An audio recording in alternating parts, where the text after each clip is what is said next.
Boa noite, irmãos. A graça e a paz do Senhor Jesus. Bom estarmos aqui para louvar ao Senhor, para bendizer ao seu nome. Bom é estarmos juntos nesse ajuntamento para, como povo de Deus, exaltarmos com cânticos, com orações e, como bem disse o pastor Eliomar, agora através da palavra do Senhor. Que o Senhor haja em nós, para que nós estejamos prontos a ouvir a voz do Senhor e obedientemente obedecer a sua voz para o louvor da sua glória. Abra a sua Bíblia no texto do Evangelho segundo Mateus, no capítulo 4. Nós vamos ler do verso 1 ao verso 11.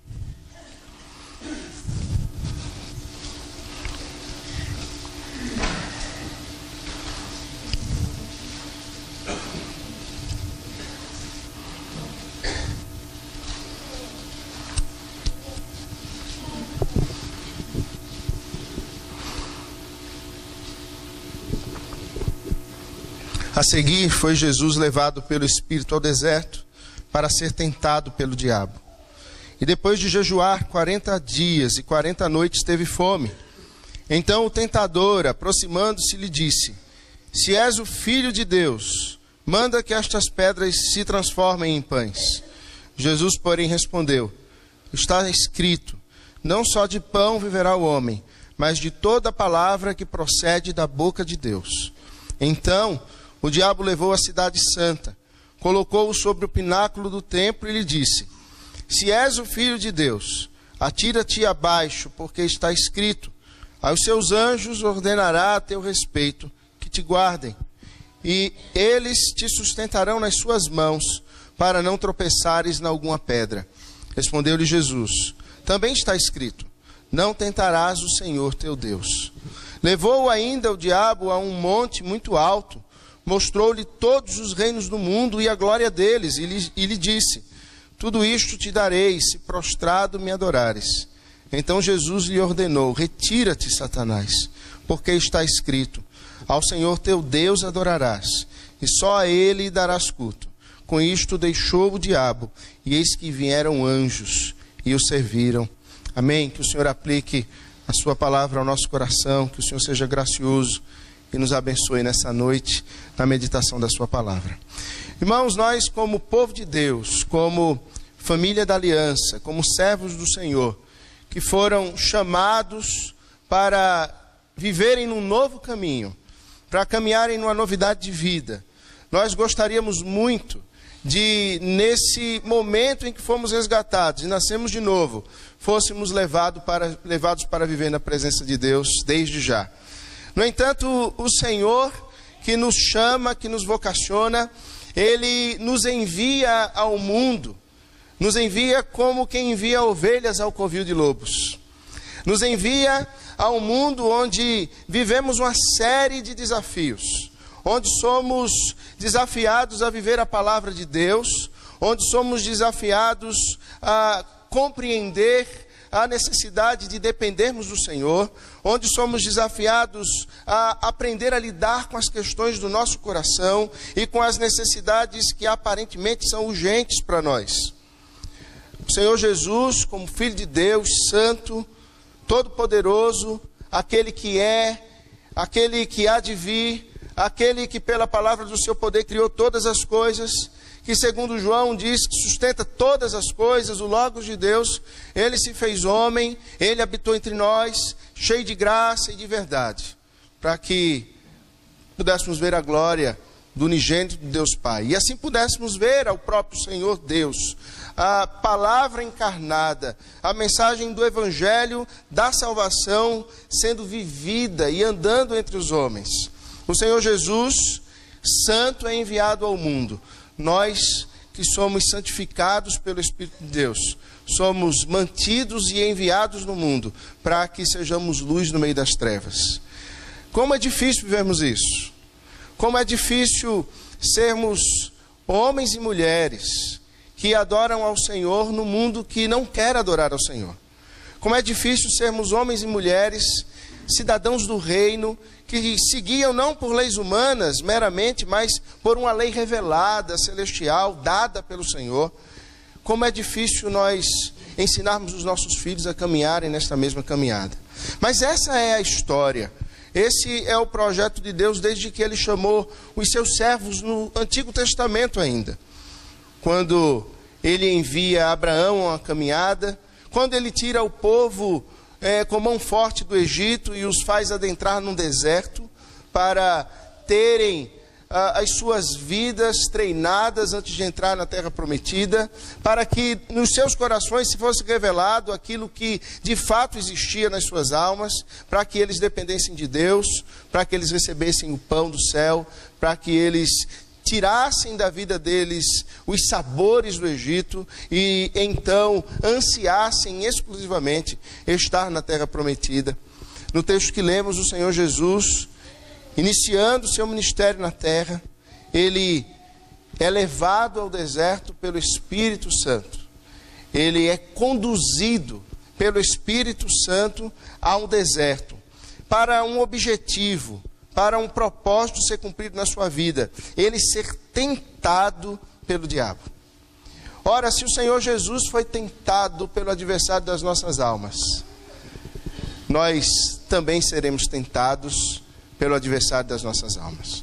Se o Senhor Jesus é levado ao deserto para ali ser tentado e ali resistir o diabo e o diabo fugir da sua presença, nós também seremos levados ao deserto para sermos tentados pelo diabo e para resistirmos ao diabo até que ele fuja de nós, para vermos a atuação de Deus através das nossas vidas diante do próprio inimigo das nossas almas, sendo ele envergonhado diante da igreja do Senhor.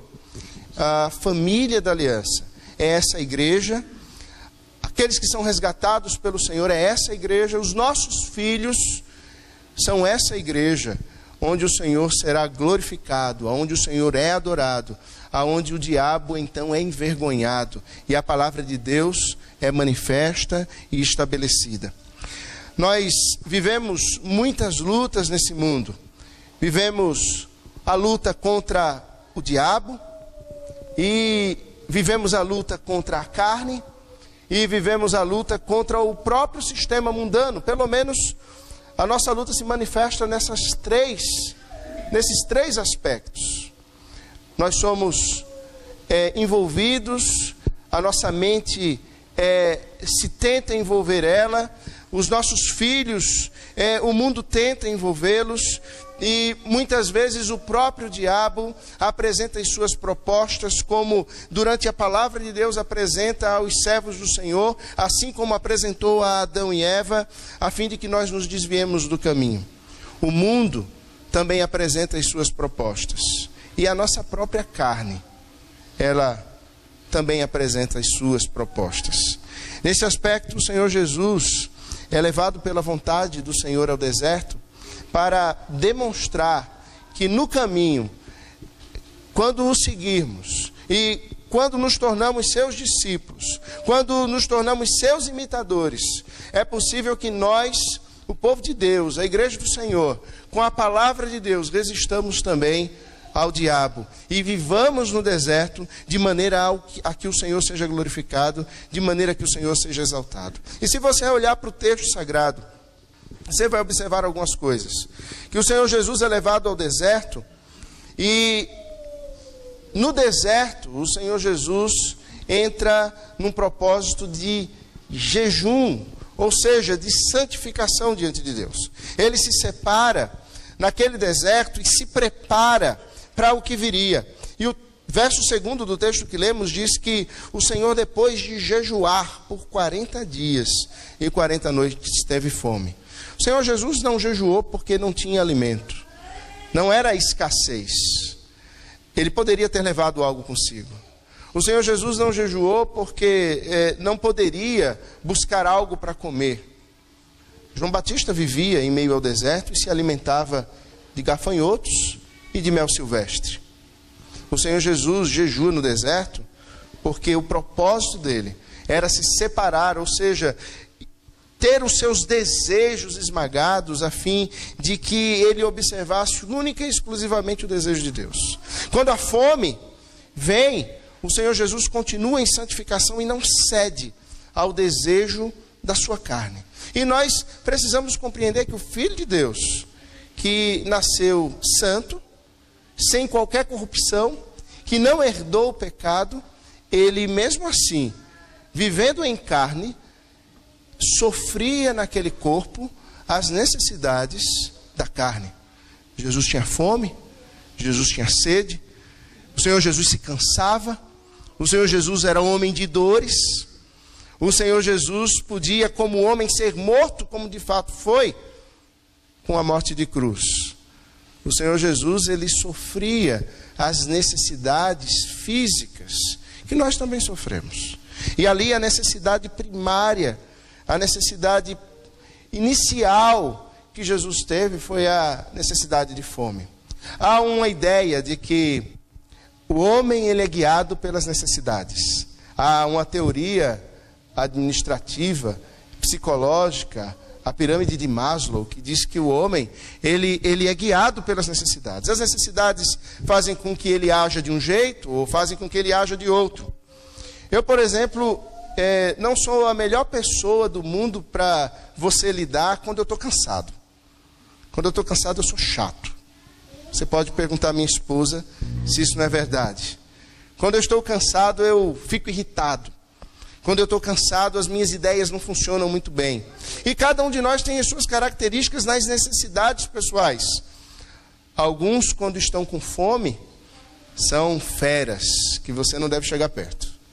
As necessidades, elas se manifestam. No entanto, diferente do que a psicologia ensina, ou do que o próprio diabo quer fazer que nós creiamos, do que o mundo quer fazer com que nós vivamos, nós não somos guiados pelas nossas necessidades.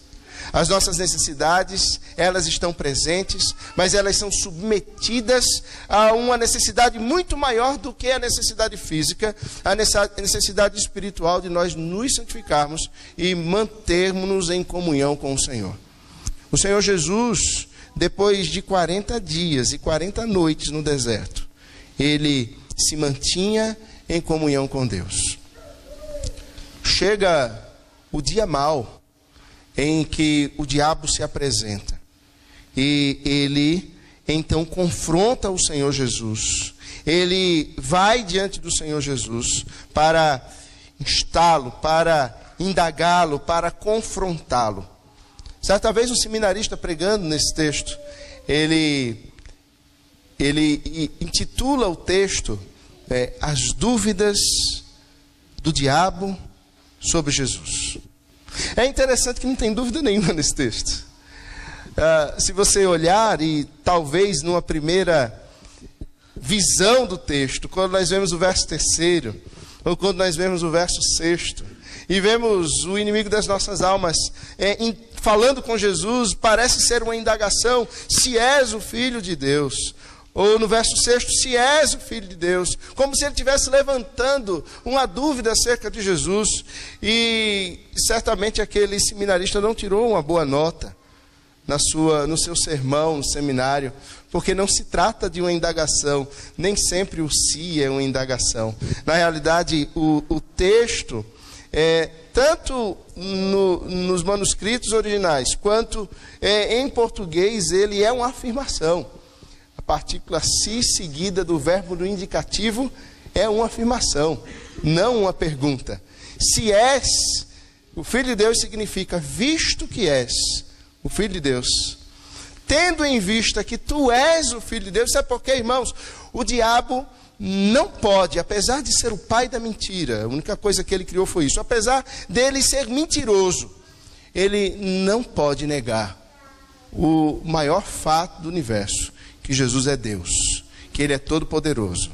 E diante do poder do Senhor Jesus, diante da sua majestade, o inferno treme.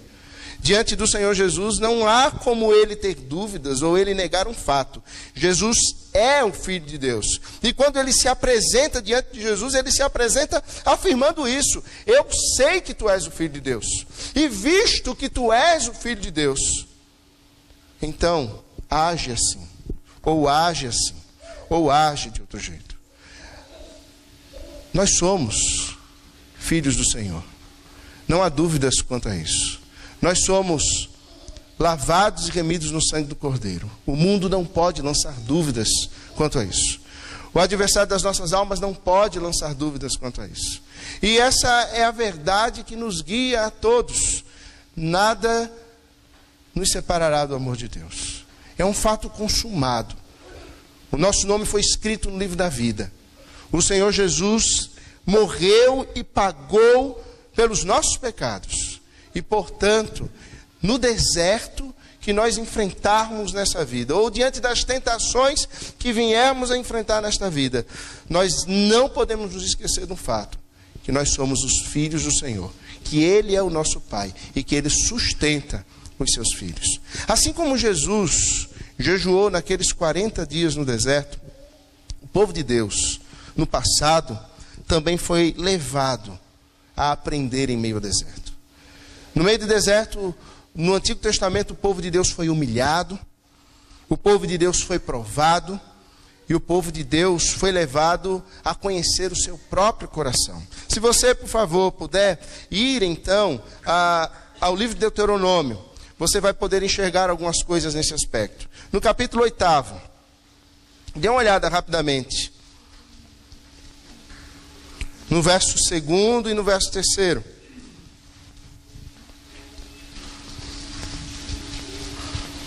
Recordar-te-ás de todo o caminho pelo qual o Senhor teu Deus te guiou no deserto, estes 40 anos, para te humilhar, para te provar, para saber o que estava no teu coração, se guardarias ou não os seus mandamentos.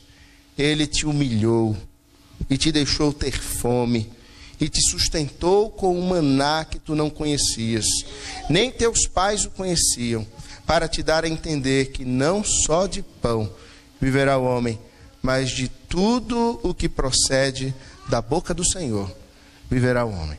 Jesus, durante aqueles 40 dias, está no deserto. O povo de Deus no passado foi levado a viver por 40 anos no deserto, a fim de que esse povo fosse humilhado, provado, e para que o seu coração fosse desnudo, para que as questões da sua alma fossem colocadas à vista, para que ele fosse provado sobre o guardar ou não guardar os mandamentos do Senhor, para que ele aprendesse a viver com o sustento que Deus daria, o maná, para que ele então aprendesse que não só de pão viverá o homem, mas de toda a palavra ou de tudo que procede da boca do Senhor viverá o homem. Irmãos, nós somos mantidos no deserto. E conversando com uma pessoa há algumas semanas atrás, sobre provação, sobre luta, essa pessoa estava enfrentando lutas na sua vida, angústias até, e ela chorava e dizia: pastor, por que que o Senhor permite que nós enfrentemos as lutas? Por que o Senhor permite que essas coisas aconteçam conosco? Porque quando parece que tudo vai bem, alguma coisa acontece e nós nos entristecemos. E eu conversando com aquela pessoa, eu disse: meu irmão, eu tenho um pensamento sobre isso. Eu acredito firmemente que as provações do Senhor, as lutas, o deserto, a fome que vai brotar, as necessidades que vão se manifestar, as lágrimas que nós vamos ter, a dor que nós vamos enfrentar, é o amor e a misericórdia de Deus se manifestando na nossa vida.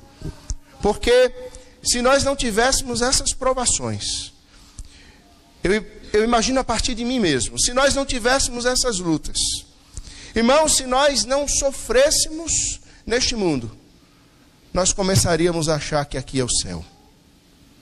Nós nos acomodaríamos. E nós não continuaríamos mais na jornada até a Jerusalém Celestial. Nós, ao invés de erguermos as nossas tendas e levantarmos as nossas tendas quando a glória de Deus andasse, nós construiríamos casas de alvenaria. Fincaríamos as nossas bases aqui no meio do deserto. E então permaneceríamos aqui pelo resto da nossa vida. Mas o Senhor faz-nos compreender que como povo da aliança, nós não pertencemos a este mundo. E porque não pertencemos a este mundo, nós sofremos neste mundo. Ele nos faz lembrar a cada luta que o amor dele é tão grande por nós, que ele não pode permitir que o nosso coração seja enganado ou que a nossa visão seja embotada, e então nós nos achemos como cidadãos deste mundo. Não que a parousia vinda do Senhor Jesus, o reino de Deus que é chegado, seja um escapismo, não. Mas ele é o lugar para onde nós estamos indo.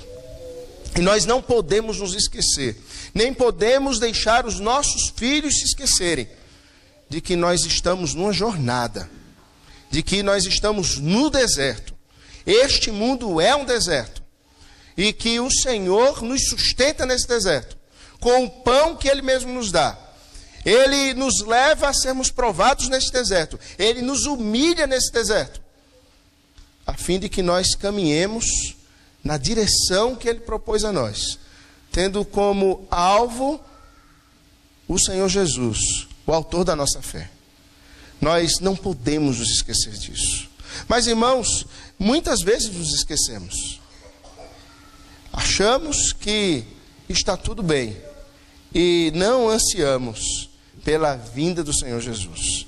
A nossa família deve ser o lugar onde o maior anseio é a vinda do Senhor Jesus. Mas nesse deserto o Senhor também nos faz ser humilhados e tentados a fim de que seja revelado o que há no nosso coração. O que há no nosso coração? Há ídolos? Há desejos? Ou no nosso coração há a palavra de Deus? Interessante é ver que, em primeiro lugar, o Senhor Jesus, quando indagado pelo diabo, quando confrontado pelo diabo, que o confronta com a própria palavra de Deus, percebe? Ele procura deturpar as coisas, assim como ele fez com Adão e Eva. É a mesma estratégia. Com Adão e Eva, ele vai falar com a mulher e ele diz: não foi assim que Deus disse. E ele deturpa a palavra de Deus. Ele quer dar um novo sentido a essa palavra. Quando ele chega para confrontar o Senhor Jesus, para tentar o Filho de Deus, ele cita a palavra de Deus. Ele aponta a palavra de Deus. Tu és o Filho de Deus. Manda que estas pedras se transformem em pão. Ou seja, ele afirma que Jesus é o Filho de Deus e que ele tem poder. Manda que essas pedras se transformem em pão. E o Senhor Jesus responde com a palavra: está escrito. Depois, no verso 6, o diabo mais uma vez afronta o Senhor Jesus com a palavra de Deus. Olha, está escrito: tu és o Filho de Deus, e o Senhor há de dar ordem aos seus anjos para que te guardem. Eles te sustentarão. Eles não permitirão que você tropece em alguma pedra. E o Senhor Jesus responde com a palavra de novo. Uma coisa que nós não podemos esquecer, irmãos, e que tragicamente o evangelho dos nossos dias tem se esquecido, é que a palavra de Deus, ela é a palavra de Deus, quando aplicada pelo Espírito Santo de Deus no nosso coração e quando compreendida organicamente. Não podemos ter um trecho das Sagradas Escrituras como a base da nossa fé. A base da nossa fé é toda a Escritura. E quando a temos, ela é toda como a base da nossa fé, a palavra de Deus interpreta a palavra de Deus. E a nossa vida é interpretada por toda a palavra de Deus. Nós não vivemos atrás de promessas, mas nós vivemos sob a palavra de Deus, ela por completo. É interessante ver como o povo que saiu do Egito é levado a compreender a necessidade de ter toda a palavra de Deus. A ceia do Antigo Testamento era a Páscoa. Era interessante como eles eram tirados ali daquela escravidão. Vocês vão entrar nas suas casas. Se a família for muito pequena, convida alguém, um amigo para estar com vocês. vocês vão pegar um cordeiro de 1 ano, sem mancha, sem mácula, e vocês vão pegar esse cordeiro e vocês vão assá-lo por completo. Vocês vão assar ele inteiro. Vocês não vão tirar nada dele. Vocês vão tirar o couro, vão tirar a pele e vão assar. Vocês vão assar ele com pata, com bucho, com cabeça, com tudo que tem direito. E depois que ele estiver assado, você vai pegar ervas amargas e esse cordeiro, assado por completo, vai então se reunir na sua família dentro da sua casa, que terá os umbrais marcados em sopo com o sangue desse cordeiro.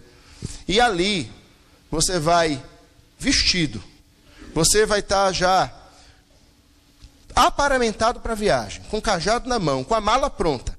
E vocês vão comer as ervas amargas, e vocês vão comer o cordeiro. Mas vocês vão comer todo, não pode ficar nada. Eles tinham que comer a picanha, e essa é a parte boa. Essa é a parte que cabe aos pastores comerem.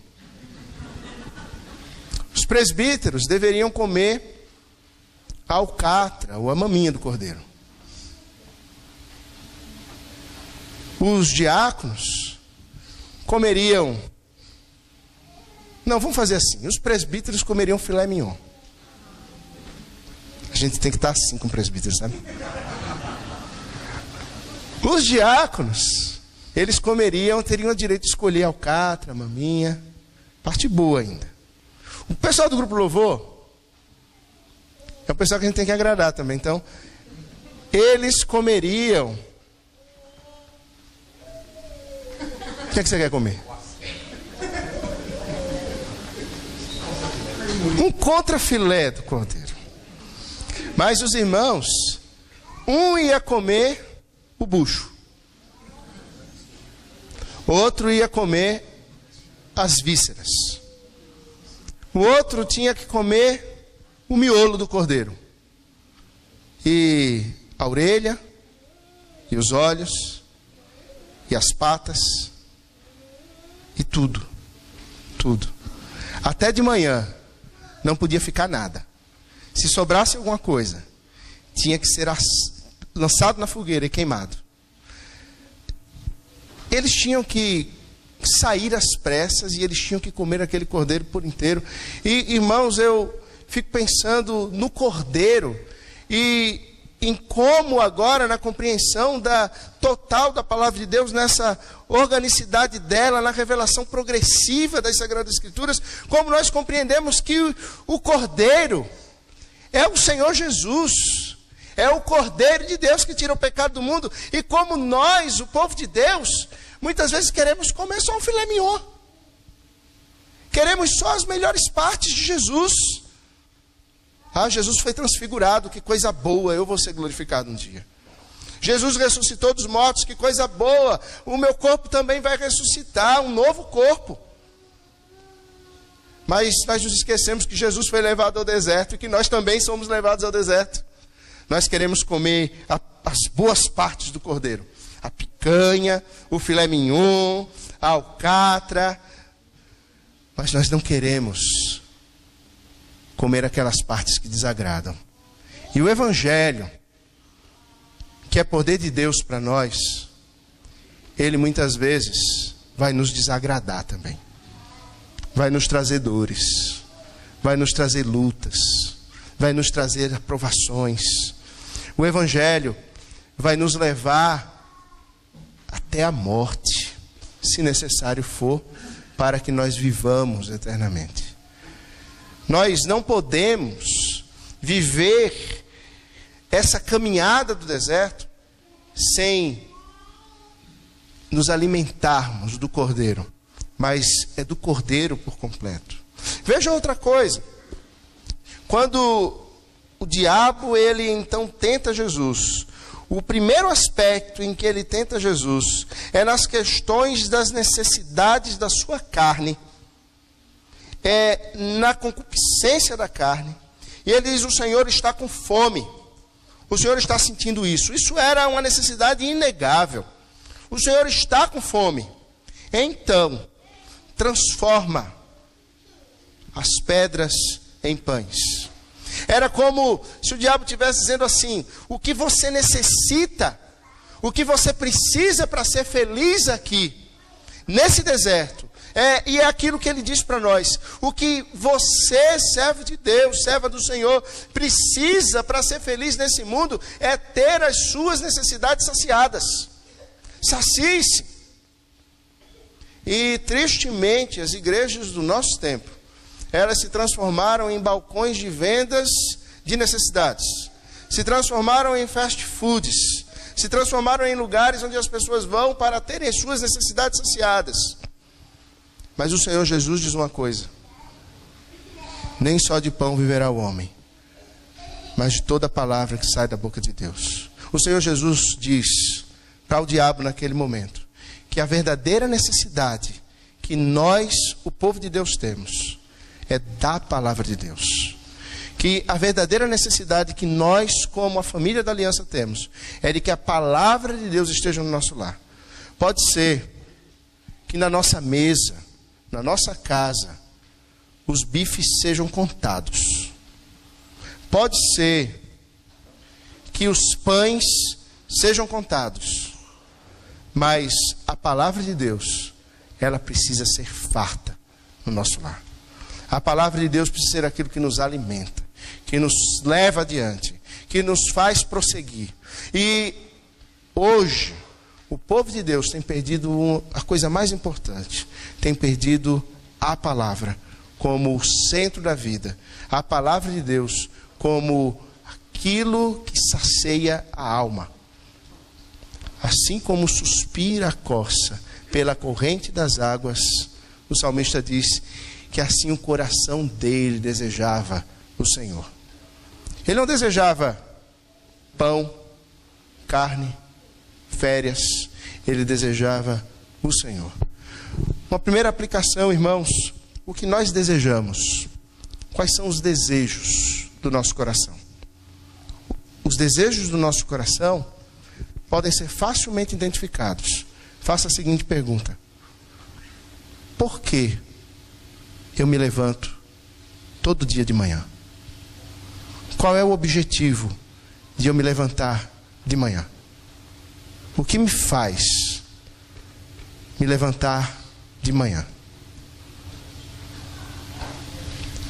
Ter um lugar ao sol, cumprir as obrigações de trabalho. Essas são coisas muito importantes. Mas o que te guia, o que te impulsiona a acordar de manhã e viver um dia? Querido irmão e irmã, se o que te faz acordar logo cedo de manhã não for a necessidade urgente de glorificar ao Senhor, de ter uma oportunidade de um novo dia para glorificar o Senhor na atividade que você tem, então você está vivendo para os seus próprios desejos. Difícil isso, né? Você pode ser médico, você pode ser um advogado, você pode ser um empresário, você pode ser um empregado de alguma empresa, você pode trabalhar no comércio, mas não é isso que faz você se levantar de manhã. Não é isso que pode te impulsionar na sua vida. Não é isso que deve fazer com que você siga adiante. Não. O que deve nos fazer seguir adiante é a glória de Deus. É a necessidade urgente que temos de viver para Ele. E de, nesse novo dia, quando nos levantamos, vivermos a palavra de Deus. E aplicarmos a palavra de Deus às circunstâncias da vida. O adversário prossegue e no verso 6, ele mais uma vez confronta o Senhor Jesus. E o texto diz que ele então indaga do Senhor Jesus, ou desafia o Senhor Jesus a pular, porque os anjos do Senhor certamente o protegeriam. Ele tenta mexer, ele tenta alcançar uma ambição, um orgulho, uma soberba, que ele julgava ser possível estar no coração de Jesus. Tu és Deus. O Senhor mesmo dá ordem aos seus anjos. Pula, mostra que você tem poder. nós somos confrontados dia a dia na soberba da nossa vida. A resposta do Senhor Jesus é uma resposta humilde. A resposta do Senhor Jesus é uma resposta extraordinária, é humilde. Ele era Deus, mas ali ele diz assim: não tentarás o Senhor teu Deus. Ele diz: olha, eu aqui estou como um homem, e como homem eu não devo tentar o Senhor Todo-Poderoso, e eu não vou fugir desse propósito de aqui viver como homem, e agir como homem na dependência total do meu Pai, que é o Todo-Poderoso. Nós somos confrontados na soberba da nossa vida. Todos nós temos orgulhos no nosso coração.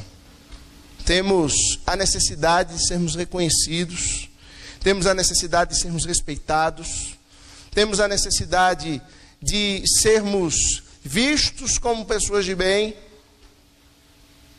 E nós saímos na nossa própria autodefesa quando isso é ferido.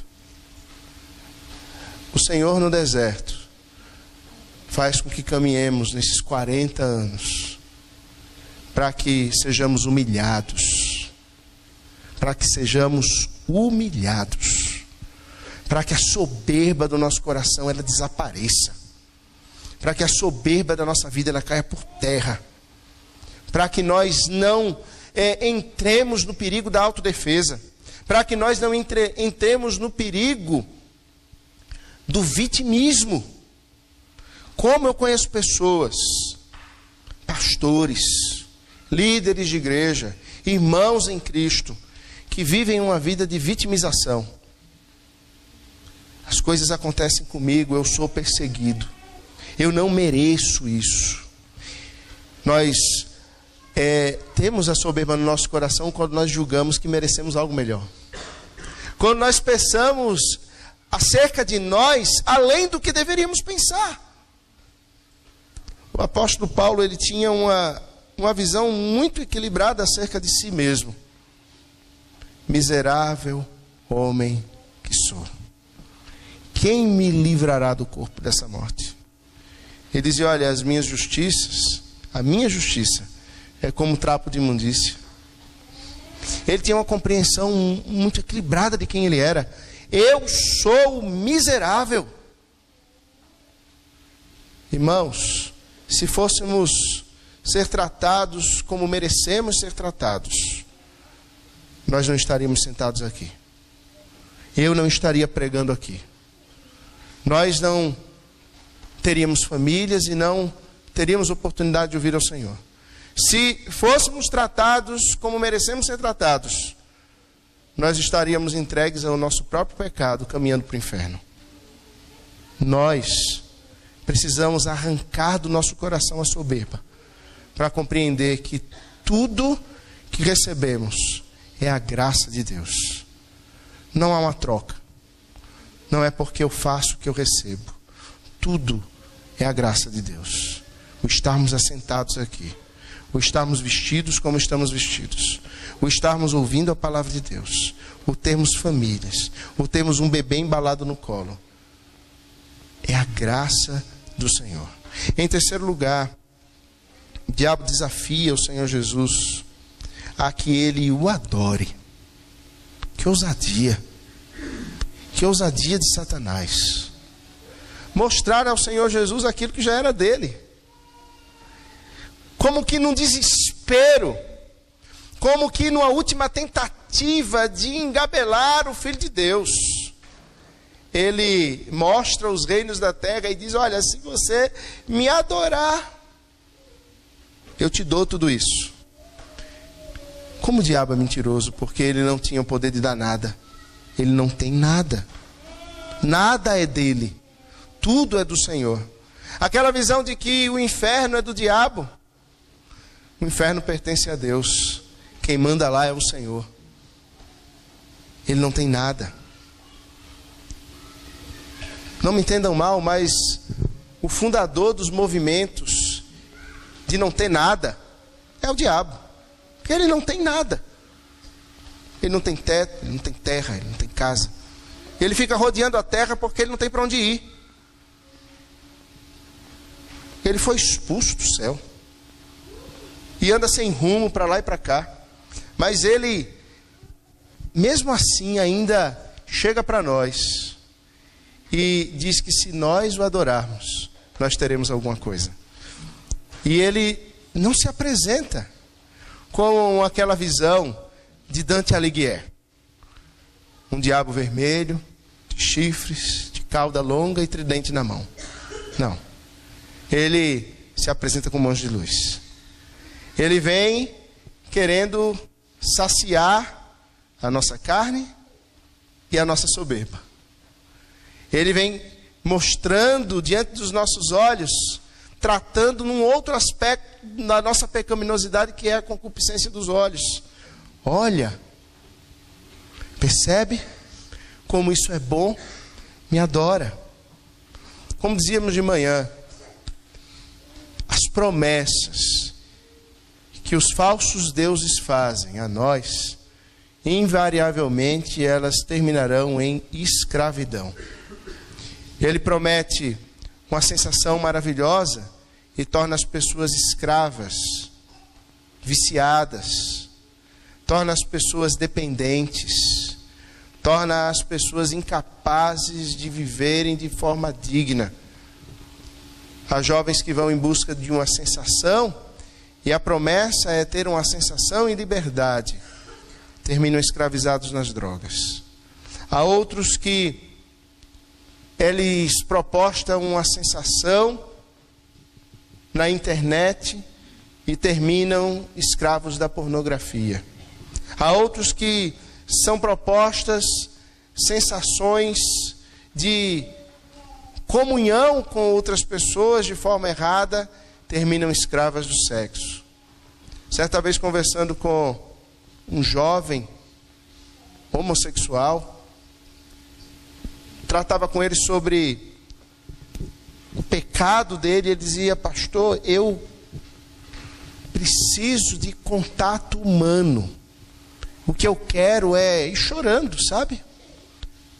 E eu disse: que contato humano é esse? Você encontra na internet uma pessoa que você nunca viu, tem um encontro com ela, e você julga que isso é comunhão?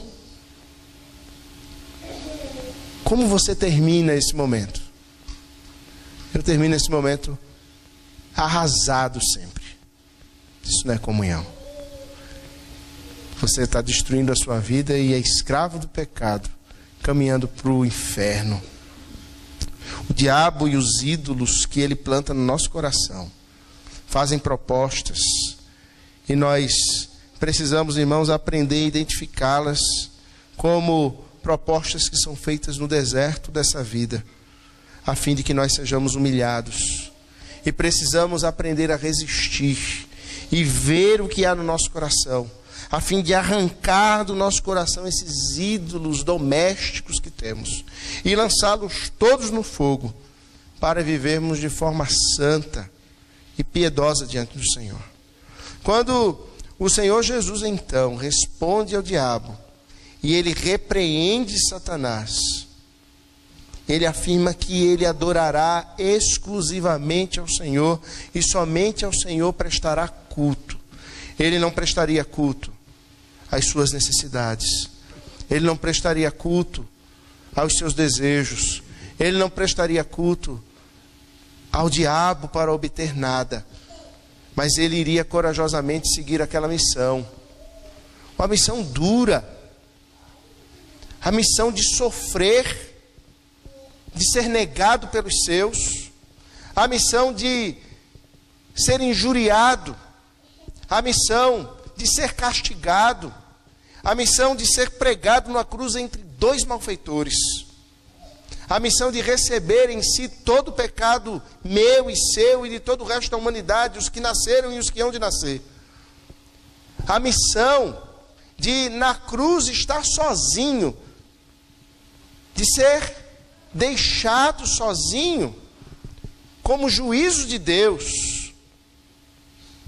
Jesus, vendo toda aquela missão e vendo o que o diabo lhe propunha, ele preferiu o sofrimento por amor a Deus, por obediência ao Pai, porque ele sabia que a glória que estava proposta era muito maior do que as angústias que ele poderia experimentar.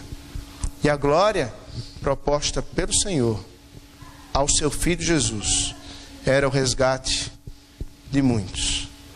Era estar assentado no trono e ser adorado e glorificado pelos seus, a quem ele salvou com seu próprio sangue. O que nós desejamos nessa vida? Por que você se levanta de manhã cedo? O que você tem feito em família para orientar os seus filhos a caminhar nesse deserto? A quem você tem servido? Eu quero encerrar com uma visão que a gente precisa ter do que é seguir a Jesus.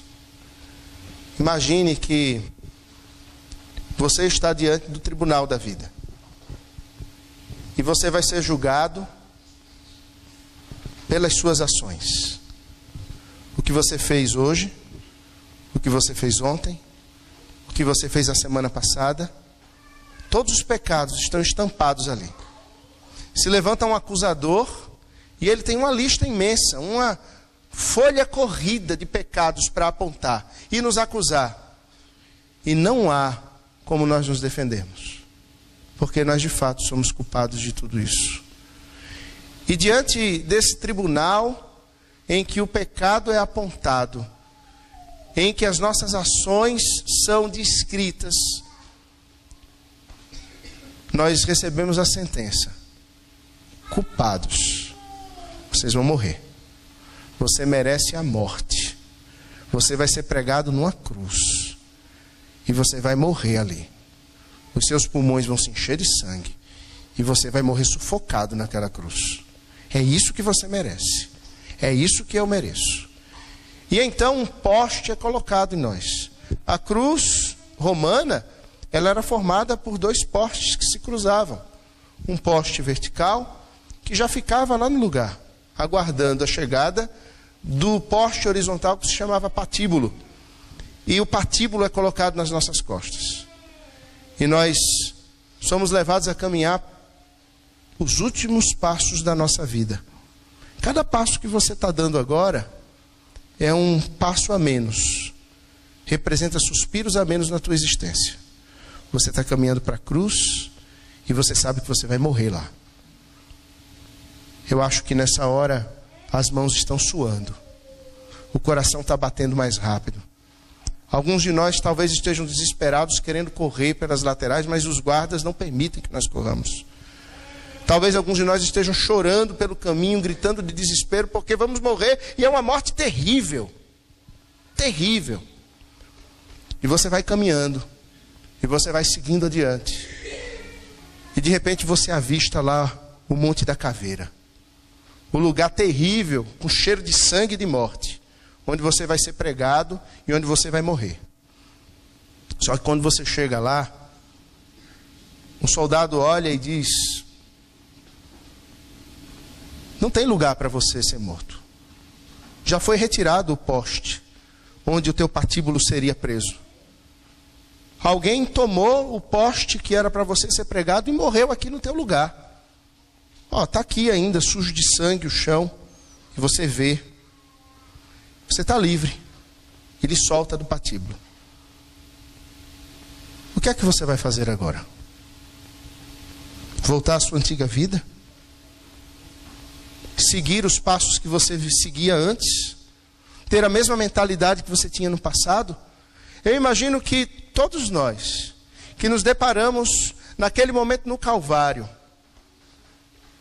com a história, com o fato de que alguém morreu no nosso lugar, todos nós vamos querer saber quem ele era.